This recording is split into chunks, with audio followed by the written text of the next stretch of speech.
Bismillahirrahmanirrahim. Assalamualaikum warahmatullahi wabarakatuh.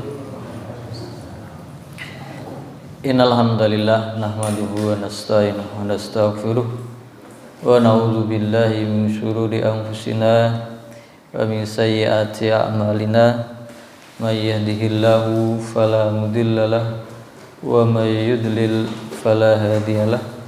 Asyhadu an la ilaha illallah wahdahu la syarikalah wa asyhadu anna Muhammadan abduhu wa rasuluh la nabiyya ba'da.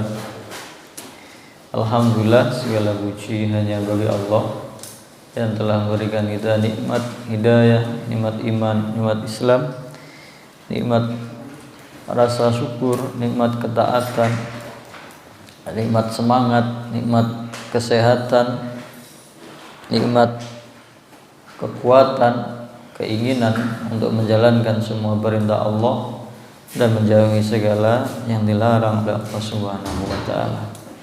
Nikmat-nikmat ini hendaknya kita syukuri, kita pergunakan untuk ketaatan hanya kepada Allah Subhanahu wa taala dengan cara menjalankan perintahnya dan menjauhi segala yang dilarang oleh Allah Subhanahu wa taala. Salawat dan salam kita sampaikan kepada Nabi kita Muhammad sallallahu alaihi wasallam yang telah membimbing umatnya, menyampaikan risalahnya, menyampaikan Al-Quran ini dengan sebenar-benarnya kepada umatnya dengan perjuangannya sepanjang hidupnya, sehingga kita mendapat hidayah, mendapati petunjuk dari Allah Subhanahu wa taala. Alhamdulillah, insyaallah mulai malam ini berarti tema kita tentang tafsir Al-Quran Al-Karim. Insyaallah kita mulainya dari surat Al-Baqarah. A'udzubillahi minasyaitonirrajim. Bismillahirrahmanirrahim. Alif Lam Mim. Dzalikal kitabu la raiba fihi hudal lil muttaqin alladzina yu'minuna bil ghaibi wa yuqimuna as-salata wa mimma razaqnahum yunfiqun walladzina yu'minuna bima unzila ilayka wa ma unzila min qablik wa bil akhirati hum yuqinun ulaika ala hudam min rabbihim wa ulaika humul muflihun. Ini adalah 5 ayat pertama dari surah Al-Baqarah. Sebelum kita membahas tentang pembahasan dari surat Al-Baqarah, kita ke pembahasan tentang ta'awud dan basmalah terlebih dahulu. Basmalah, ta'awud sebelumnya, yaitu lafal setiap kita sebelum membaca Al-Quran maka disunahkan membaca ta'awud. A'udzu billahi minasyaitonir rajim. Lafal ini tidak terdapat atau bukan bagian dari ayat Al-Quran, tetapi ada anjurannya di dalam Al-Quran. Maknanya, a'udzu billahi minasyaitonir rajim.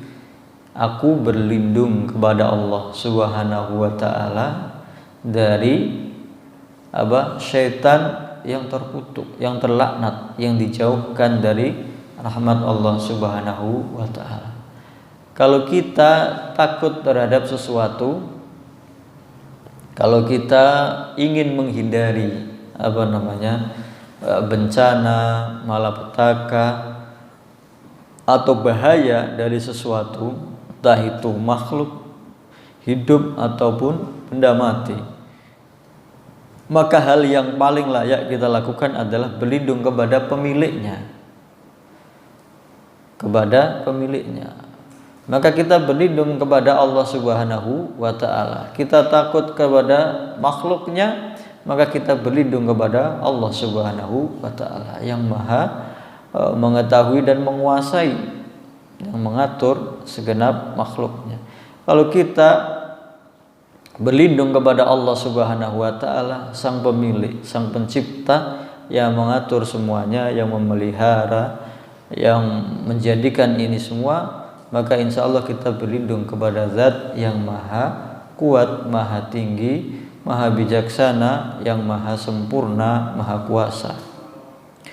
Kemudian perintah di dalam Al-Quran tentang membaca ta'awudz ini adalah di surat An-Nahl ayat 96. Fa'idha qara'tal Qur'ana fasta'id billahi minasyaitonir rajim. Kalau kamu hendak membaca Al-Quran, maka hendaklah berlindung kepada Allah Subhanahu wa ta'ala dari syaitan yang terkutuk, yang terlaknat, yang dijauhkan dari rahmat Allah Subhanahu wa ta'ala. Di ayat yang lain yang agak pembahasannya agak panjang, yaitu di surah Al-Mu'minun ayat 96 sampai 98. Idfa billati hiya ahsanus sayyi'ah. Tolaklah hal yang yang buruk, sesuatu yang buruk itu dengan kebaikan, dengan sesuatu yang baik. Nahnu a'lamu bima yasifun. Kami Allah Subhanahu wa taala lebih mengetahui terhadap apa-apa yang kalian sifatkan. Wa qur rabbi a'udzu bika min hamazatis syayatin. Dan katakanlah ketika kamu berlindung, Rabbi, ya Allah, ya Tuhanku, a'udzubika, aku berlindung kepadamu, min hamazatis syayatin, dari bisikan, dari godaan, dari gangguan setan. Wa a'udzubika Rabbi ayyahdurun, dan aku berlindung kepadamu ya Allah, ya Tuhanku, ayyahdurun, dari kedatangan mereka, dari kemunculan mereka. Maka sebetulnya kita tidak layak untuk takut kepada makhluk, bahkan jin atau setan pun, karena kita adalah makhluk Allah Subhanahu wa taala yang diciptakan dengan yang paling terbaik. Wattini wazzaitun wa turi sinin. Dalam surah At-Tin, wattini wazzaitun wa turi sinin wa hadzal baladil amin laqad khalaqnal insana fi ahsanit taqwim. Sesungguhnya kami telah menciptakan manusia dengan sebaik-baik rupa, sebaik-baik bentuk. Maka ajaran tauhid, ajaran yang menjelaskan, memerintahkan kita menyembah hanya kepada Allah Subhanahu wa taala adalah menghilangkan segala bentuk kerendahan, kehinaan, perbudakan, penghambaan manusia kepada makhluk, karena kita hanya pantas untuk menyembah kepada Allah Subhanahu wa taala. Maka kita berlindung pun hanya kepada Allah Subhanahu wa taala. Sedangkan lafalnya, teksnya dari ta'awudz itu yang paling masyhur dan paling paling banyak digunakan adalah yang biasa kita ucapkan, a'udzu billahi minasyaitonir rajim. Aku berlindung kepada Allah dari godaan setan yang terlaknat, yang terkutuk.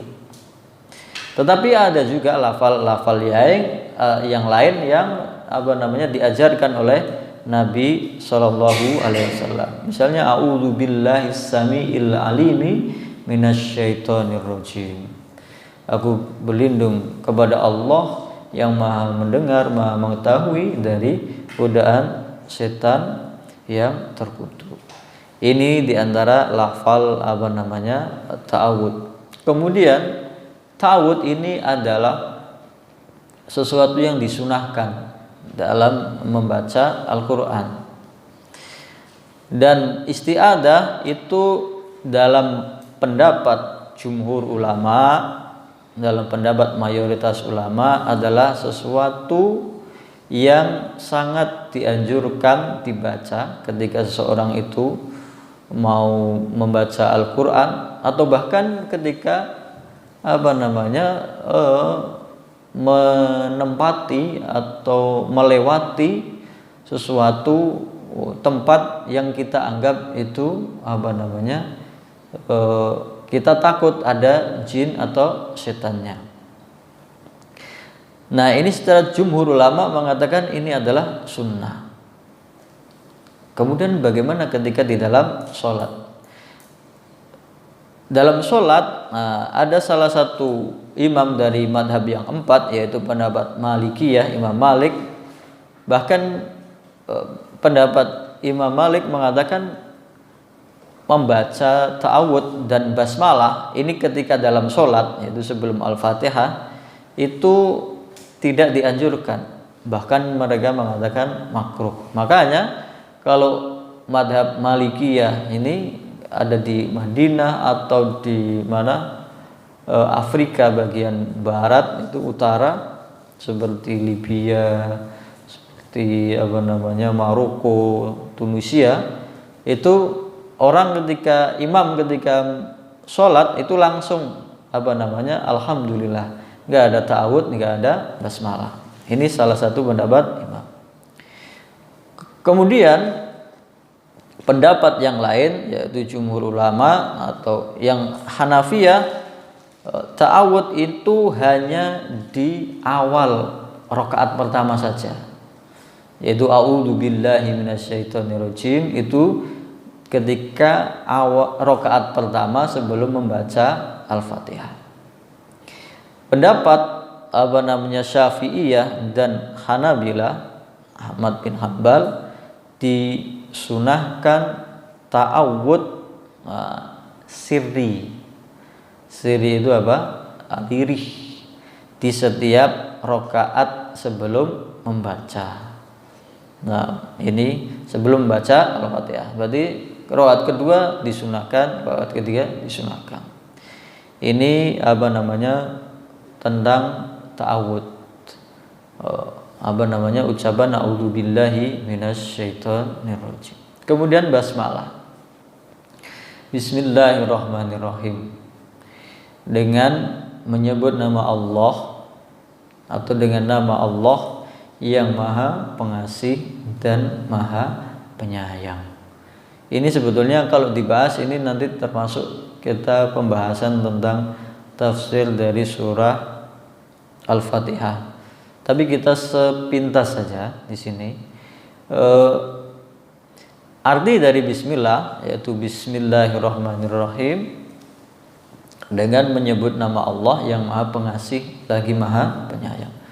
Atau karena bismillah itu disunahkan dibaca di setiap kita hendak melakukan semua perbuatan kebaikan, tidak hanya membaca Al-Quran saja. Kita mau makan bismillah, mau memakai baju bismillah, mau keluar rumah bismillah. Semua perbuatan yang baik dengan diawali dengan ucapan basmalah. Mau berwudu juga membaca basmalah. Bismillahirrahmanirrahim, dengan menyebut namamu ya Allah. Ya, ibaratnya kita meminta perlindungan juga. Dengan menyebut namamu ya Allah saya makan. Dengan menyebut namamu ya Allah saya memakai baju. Dengan menyebut namamu ya Allah saya minum, saya berwudu, saya memakai pakaian atau sepatu, saya keluar rumah, saya bekerja. Semua hal-hal yang baik itu diawali dengan membaca basmalah. Bismillah, dengan menyebut namamu, supaya kita dilindungi, diberkahi semua kegiatan kita. Ar-Rahman Ar-Rahim, yang Maha Pengasih lagi Maha Penyayang. Ar-Rahman adalah diterjemahkan dengan Maha Pengasih. Kalau ditafsirkan Maha Pengasih yang kasihnya tidak pilih kasih. Artinya Ar-Rahman itu kasih sayang Allah Subhanahu wa taala kepada seluruh makhluknya. Tidak peduli apakah dia beriman atau kafir, apakah dia taat atau maksiat, apakah dia orang yang ikut aturan Allah atau membangkang aturan Allah. Semuanya dikasih. Nyatanya seperti yang kita lihat dalam kehidupan kita, orang yang nggak pernah sholat, orang yang tidak beriman, yang bukan orang Islam saja diberi oleh Allah Subhanahu wa taala kenikmatan untuk hidup di dunia ini, bahkan kadang berlebih. Hartanya yang kaya, berlimpah, badannya yang sehat, otaknya yang pintar, semua kenikmatan yang di dunia dia mendapatkan. Kenapa? Kasih sayang Allah Subhanahu wa taala, Ar-Rahman. Tetapi sayangnya kasih sayang ini hanya berlaku di dunia saja. Ar-Rahman, Maha Pengasih. Ar-Rahim, Maha Penyayang. Kalau Ar-Rahman tadi Maha Pengasih, yang kasihnya tidak pilih kasih, semua dikasih oleh Allah Subhanahu wa taala. Kalau Ar-Rahim, Maha Penyayang, kalau ditafsirkan yang sayangnya tidak terbilang, tidak terbatas. Kalau yang tadi Ar-Rahman itu hanya atau untuk semua yang beriman, yang tidak beriman, yang kafir, yang taat, yang maksiat, semuanya dikasih. Kalau yang Ar-Rahim adalah khusus bagi orang yang beriman. Maka bagi orang yang beriman, Allah Subhanahu wa taala Ar-Rahim, Maha Penyayang. Sayangnya tidak terbilang. Baik itu disayang di dunia, lebih-lebih lagi disayang di akhirat. Makanya gambaran tentang surga itu ma'ainun ra'at, apa yang tidak pernah dilihat oleh mata, wala udunun sami'at, tidak pernah terdengar oleh telinga, wala khatara fi qalbi bashar, tidak pernah terlintas dalam hati manusia. Artinya tidak terbatas kenikmatannya. Dan itu khusus bagi hamba-hamba yang beriman, Ar-Rahim. Nah, ini sederhana atau singkat dari maknanya. Kemudian hukumnya. Nah, ini terjadi berbagai versi atau berbagai pendapat. Yang pertama, hikmahnya bahwa Allah Subhanahu wa taala mengawali Al-Qur'an ini, dan yang pertama adalah Al-Fatihah, itu dengan basmalah, Bismillahirrahmanirrahim. Ada yang berpendapat basmalah ini, Bismillahirrahmanirrahim, termasuk ayat di dalam Al-Fatihah. Dan ini yang kita dapati di mushaf yang kita baca. Maka Bismillahirrahmanirrahim itu ada nomornya, nomor ayat 1.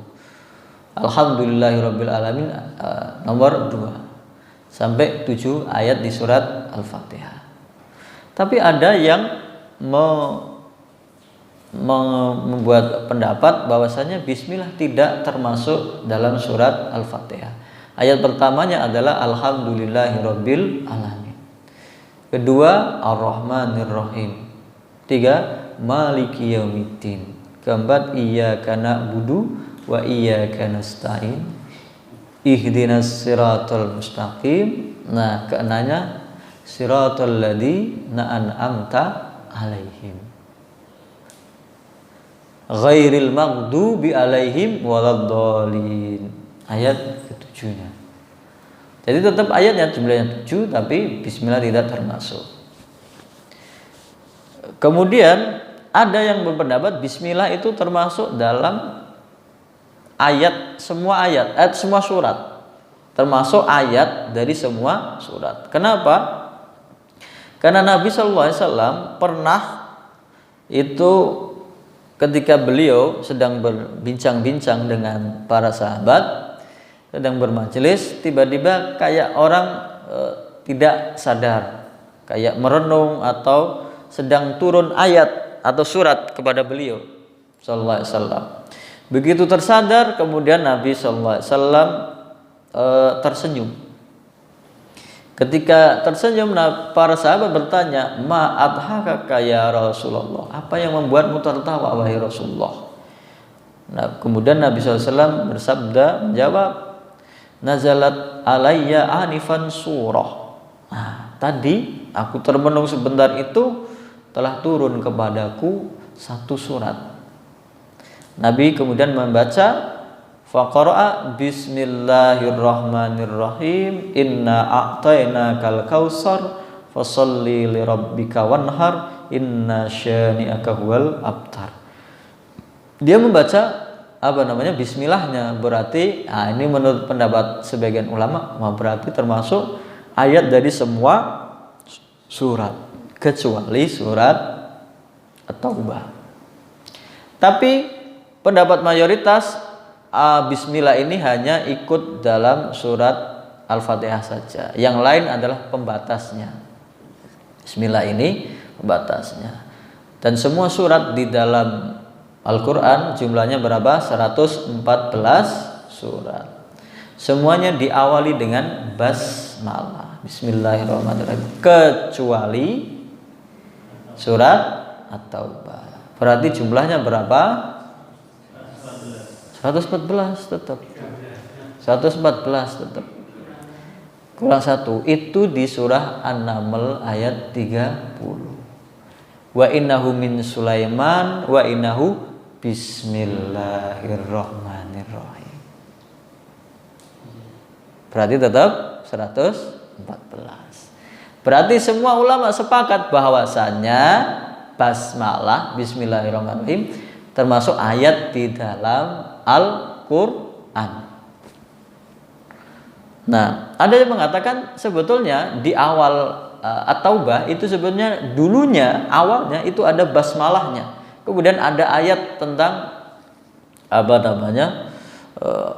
yang dinasakh. Kemudian itu dihapus. Maka sampai sekarang tidak ada, dan tetap jumlahnya adalah 114 di dalam mushaf yang kita baca. Kemudian bagaimana hukumnya? Ini yang dalam membaca Al-Fatihah.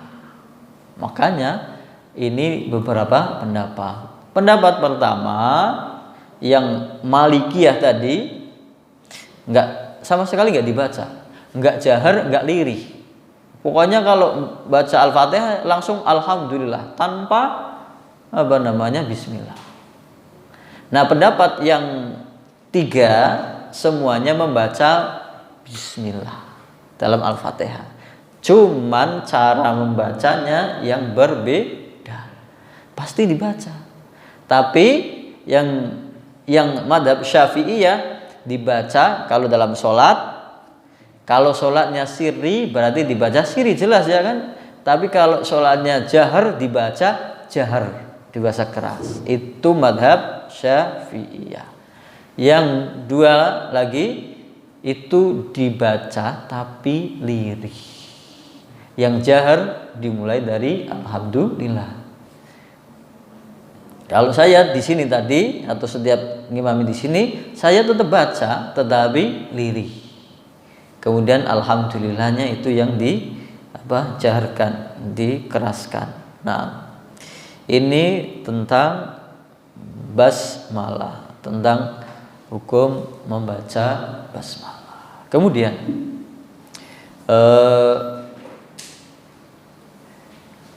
kita lanjut tentang Al-Baqarah. Tentang surat Al-Baqarah. Kemarin itu bapaknya siapa? Mas? Bapaknya antum namanya siapa? Pak Cahyono. Nanya kepada saya, Pak Ustadz, ini rumah saya, rumah atau tempat itu bisa diruqyah tidak?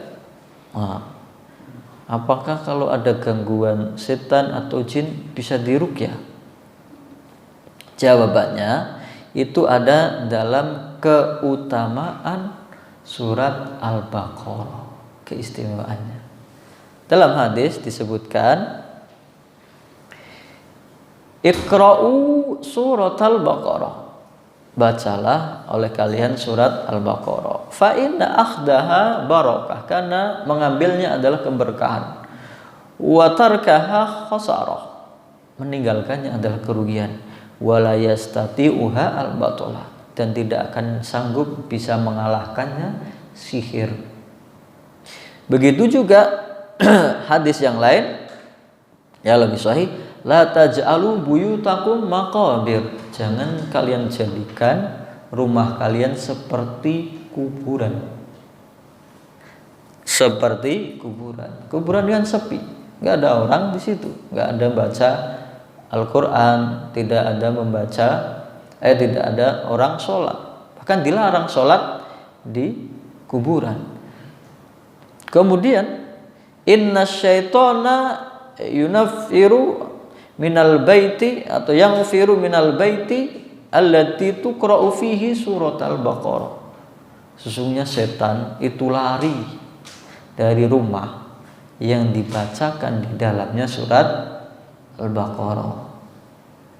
Berarti boleh meruqyah tempat dengan kita membacakan surat Al-Baqarah, bahkan dianjurkan. Jadi kalau pingin rumah kita itu tenang, nggak ada gangguan macam-macam, sering-seringlah dibacakan dengan surat Al-Baqarah. Ini salah satu keutamaannya. Keutamaan yang lain, surat Al-Baqarah ini adalah surat Madaniyah, yaitu turun di periode Madinah. Bahkan ada yang mengatakan surat Al-Baqarah ini adalah surat yang pertama turun di Madinah. Dan turunnya lama, selama 10 tahun. Kenapa? Karena dari surat Al-Baqarah ini ayat yang terakhir turun ada di surat Al-Baqarah, yaitu ayat 281. Ini ayat terakhir yang turun dari Al-Quran. Wattaqu yawman turja'una fihi ilallah, dan takutlah kalian di hari kelak kalian akan dikembalikan kepada Allah Subhanahu wa taala. Tsumma tuwaffa kullu nafsin ma kasabat wa hum la yudlamun. Kemudian setiap manusia akan dibalas dengan apa yang telah diusahakannya, dan mereka tidak ada satupun yang dizalimi, dihisab oleh Allah Subhanahu wa taala. Ayat 281. Ayat setelahnya, ayat 282 surat Al-Baqarah, ayat paling panjang. Kalau ada yang mencari ayat yang paling panjang di dalam Al-Quran, itu ayat 282 dari surat Al-Baqarah. Satu lembar, itu satu ayat. Tentang apa? Hutang piutang. Bukan tentang hal gaib, bukan tentang iman, tentang utang piutang. Ayat paling panjang di dalam Al-Quran tentang hubungan sangkut paut dengan manusia. Semua itu penting. Bagaimana pentingnya ayat ini. Kemudian di dalam Al-Baqarah itu ada ayat yang paling istimewa, spesial, yaitu yang kita sebut dengan ayat kursi, ayat ke-255. Dan dari surat Al-Baqarah ini, kenapa dia disebut surat Al-Baqarah? Karena ada kisah penyembelihan Baqarah, yaitu sapi betina. Ini kisah dari orang Yahudi. Dimulai dari ayat 67 dari surat Al-Baqarah, ayat 67 dan seterusnya, tentang kisah penyembelihan sapi betina. Kemudian sepertiga dari surat Al-Baqarah ini isinya kisah tentang orang Bani Israel atau orang Yahudi.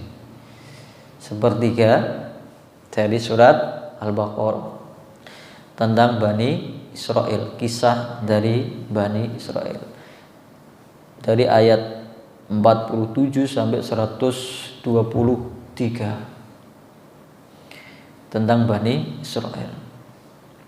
Nah, ini tentang beberapa hal yang Dan di surat Al-Baqarah ini mengandung banyak hukum. Hukum tentang sholat, hukum tentang puasa, hukum tentang haji, hukum tentang zakat, hukum tentang jihad, bahkan tadi hukum tentang hutang piutang, hukum tentang pengharaman khamr, hukum tentang pengharaman riba, hukum tentang syariat-syariat, karena syariat-syariat Islam itu banyak diturunkan di periode Madinah.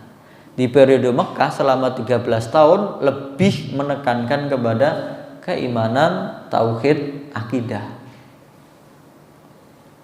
Nah, ini sepintas dari surah Al-Baqarah. Kemudian kita membahas, tadi sudah ta'awud sudah, kemudian basmalah sudah. Nah, kita baca keutamaannya sudah. A'udzubillahi minasyaitonirrajim. Bismillahirrahmanirrahim. Alif lam mim. Nah, kita pembahasan ini juga agak panjang juga ini tentang alif lam mim. Yaitu ini huruf-huruf muqatta'ah, huruf-huruf penggalan, tidak dibaca alam. Karena ada huruf, nanti ada alifnya, ada hamzahnya, ada lam, ada mimnya. Jadi Al-Quran zaman dahulu itu tidak ada harokatnya. Zaman sekarang baru ada harokat, ada kasroh, ada titik, ada tanwin. Zaman dahulu nggak ada. Jadi kalau orang tidak tahu akan dibaca alam gitu. Padahal ada ayat-ayat yang lain yang awalnya seperti itu dan dibaca alam. Alam nasrah laka sadrak. Alam taro kaifa fa'ala rabbuka bi ashabil fil. Tapi dibaca bukan alif lam mim. Kalau yang ini dibaca dengan alif lam mim. Ini namanya huruf muqatta'ah, huruf-huruf penggalan. Di dalam Al-Qur'an ada 29 surat yang diawali dengan huruf-huruf muqatta'ah seperti ini. Mulai dari yang 1 huruf, 2 huruf, 3 huruf, 4 huruf, paling banyak 5 huruf.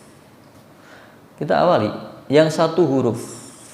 Ada 3 surat diawali dengan huruf yang tunggal. Shad, surat Shad. Qaf, surat Qaf. Nun wal qalami wama yasturun, surat Nun atau surat Al-Qalam.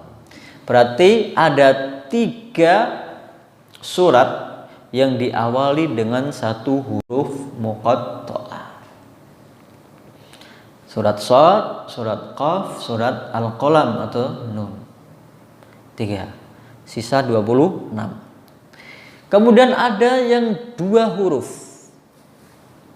2 huruf ini ada 10. Dari 10 ini 7 diantaranya, 7 itu awalnya Hamim. Itu ada 7 surat. Yaitu ini urut. Nah, maka disebut Hawamim. Urut ini. Dari surat Ghafir atau surat Mukmin itu surat ke-40. Kemudian surah Fussilat 41, surat Asy-Syura, kemudian surah Az-Zukhruf, kemudian Ad-Dukhan, Al-Jasiyah, Al-Ahqaf. 7 ini diawali dengan Hamim. 3-nya, nah beda-beda. Toha, nah, surat Toha, surat ke-20. Kemudian Tosin, itu surat An-Naml tadi, yang ada basmalah di tengahnya, di ayat ke-30-nya itu.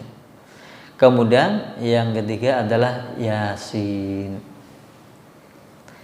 10. Tadi 13 berarti sama 3. Kemudian yang 3 huruf. Yang 3 huruf itu ada 13. 13 ini 6-nya alif lam mim. 6 alif lam mim. Alif lam mim bukan hanya di Al-Baqarah saja, ternyata ada 5 lagi, yaitu surat Al-Baqarah, Ali Imran, Al-Ankabut, Ar-Rum, surat Luqman, surat Sajdah. Nah, ini 6 itu alif lam mim.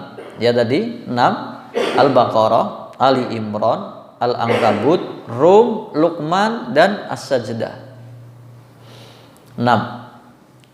Kemudian yang 7, ada alif lam ra, itu 5. Surat Yunus, surat Hud, surat Yusuf, surah Ibrahim, surat Al-Hijr. 5. Berarti berapa? 11. Satunya lagi adalah Tosin Mim. Ini 2 surat. Surat Asy-Syu'ara dan Al-Qasas. Surat Asy-Syu'ara dan Al-Qasas. Kemudian ada 2 surat yang terdiri dari 4 huruf. Alif Lam Mim Shad. Surat Al-A'raf. Kemudian surat Alif Lam Mim Ra, surat Ar-Ra'd. Dan hanya 1 surat yang terdiri dari 5 huruf awalnya, yaitu surat Maryam. Kaf ha ya ain shad. Lalu apa artinya? Apa artinya? Ada 2 pendapat secara global dulu. Pendapat pertama, semua huruf-huruf ini termasuk ayat-ayat Allah Subhanahu wa taala yang Dia sendiri yang mengetahui arti dan maknanya. Maka manusia tidak mengetahuinya. Nggak bisa diartikan, nggak usah ditafsirkan. Ini adalah ilmu yang disimpan oleh Allah Subhanahu wa ta'ala. Termasuk ayat-ayat mutasyabihat yang kita tidak punya wewenang untuk menafsirkannya. Ini pendapat pertama. Pendapat kedua, manusia ya harus tahu. Pasti ada yang tahu. Kenapa? Karena Al-Quran ini kan tadi ada hudal lil muttaqin, ada kalau di surat Al-Baqarah di ayat-ayat 184 itu kan, atau 185, Syahrul Ramadan alladzi unzila fihil Qur'an hudal linnas. Sebagai petunjuk manusia, pasti berarti ada gunanya, enggak mungkin tidak diketahui. Pasti hanya ada yang tahu. Berarti pendapat pertama itu ilmu yang simpan oleh Allah Subhanahu wa taala. Yang kedua, ini bisa diketahui oleh manusia. Kalau yang bisa diketahui, nah ini mulai berbeda pendapat. Apa penafsirannya? Penafsiran yang paling kuat dan paling banyak diikuti oleh ulama adalah ini menunjukkan bahwasanya tentang kemukjizatan Al-Quran. Perumpamaannya seperti ini. Al-Quran ini kan diturunkan kepada bangsa Arab di Mekah zaman Nabi Muhammad SAW. Mereka itu orang yang fasih, pandai syair, pandai bahasa. Ibaratnya ini loh, ayat-ayat Al-Quran ini diturunkan kepada Nabi Muhammad SAW itu terdiri dari huruf-huruf ini. Terdiri dari huruf-huruf hijaiyah yang kalian setiap hari mengucapkannya. Kalian membuat syair, berucap, membuat puisi, membuat sastra yang kalian sehari-hari menggunakannya. Tetapi kalian tidak akan sanggup membuat semacam atau tandingan dari Al-Quran ini. Padahal bahannya sama, huruf-huruf hijaiyah yang kalian ucapkan setiap hari. Secara simpelnya, kalau ada tukang kayu, diserahin, ini loh bahannya, ada kayu, ada paku, ada triplek, ada bahan-bahan pertukangan. Tapi kamu tidak akan bisa membuat rumah atau membuat lemari yang seistimewa ini. Dan kamu tidak akan bisa. Tidak akan ada yang bisa menirunya. Ini secara simpelnya. Jadi bangsa Arab ditantang, ini loh kamu itu mengucapkan setiap hari huruf-huruf ini, menyusun kalimat dengan huruf-huruf ini, tapi kamu tetap tidak bisa membuat tandingan dari Al-Quran ini. Bahkan ditantang, kalau kalian mau minta pertolongan jin dan manusia semua kumpul jadi satu untuk membuat seperti Al-Quran ini, kalian tidak akan bisa. Bahkan di surah Al-Baqarah ini di ayat ke-23, wa in kuntum fi raibim mimma nazzalna ala abdina fa'tu bi suratin mim mithlihi wad'u syuhada'akum min dunillahi in kuntum shadiqin. Ini tantangan. Kalau kalian ragu bahwa Al-Quran ini bukan dari Allah Subhanahu wa Ta'ala, Al-Quran ini karangan manusia, kan zaman sekarang itu ada yang mengekor, niru orang-orang terdahulu yang mengatakan, oh Al-Quran ini adalah karya sastra, Al-Quran ini adalah karya budaya, karangan Muhammad saja.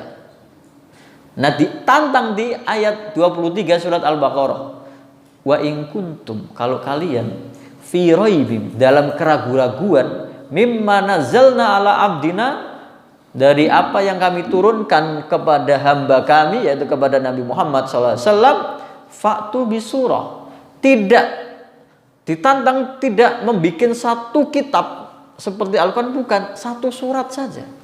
Al-Quran kan ada surat-surat yang pendek, qul huwallahu ahad, Allahus samad, lam yalid walam yulad walam yakul lahu kufuwan ahad. Satu surat saja. Fa'tu bi suratim mim mislihi, datangkan satu surat semisal yang bisa menandingi apa yang ada di dalam Al-Quran. Tantangannya bukan satu lawan satu. Tantangannya bukan satu lawan satu. Wad'u syuhada'akum, panggil semua teman-temanmu, pembantumu, penolongmu, apa kelompokmu yang bisa membantu kalian. Syuhada'akum min dunillah, selain Allah. In kuntum shadiqin, kalau kamu memang benar mengatakan bahwa ini adalah karya sastra, bahwa ini adalah karya Nabi Muhammad. Maka di ayat ke-24 setelahnya, tadi ke-23, 24, fa in lam taf'alu wa lan taf'alu. Kalau kamu tidak bisa, pasti kamu tidak bisa. Kamu tidak akan bisa. Fattakun narol lati waquduhan nasu wal hijar.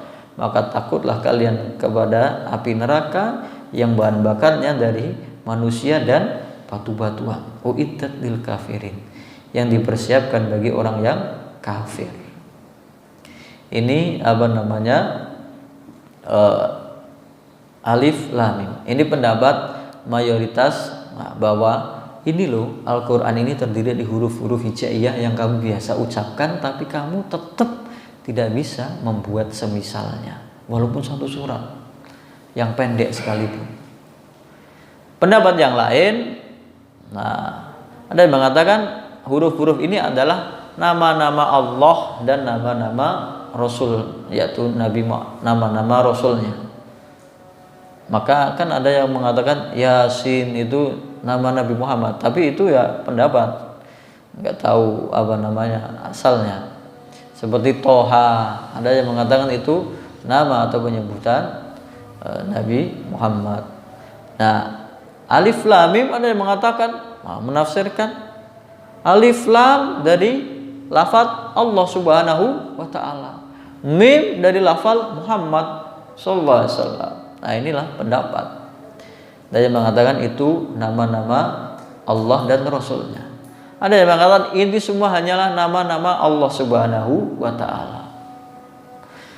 Ada pendapat lagi mengatakan kalau ada di awal-awal surat itu huruf-huruf muqatta'ah seperti alif lam mim di surat Al-Baqarah, maka huruf inilah yang paling banyak di surat tersebut. Nun wal qalam wa yasturun maka huruf ini yang paling banyak di dalam surat tersebut. Nah, ini pendapat, salah satu pendapat atau penafsirannya. Tapi yang paling kuat yang tadi, bahwa ini adalah huruf-huruf hijaiyah yang kalian bisa mengucapkannya, biasa mempelajarinya, tapi kalian tidak bisa untuk membuat tandingan semisal dari Al-Quran ini, walaupun satu surat yang pendek saja. Ternyata kita cuma bahas alif lam saja, belum sampai ke yang lain. Sudah azan. Wallahu ta'ala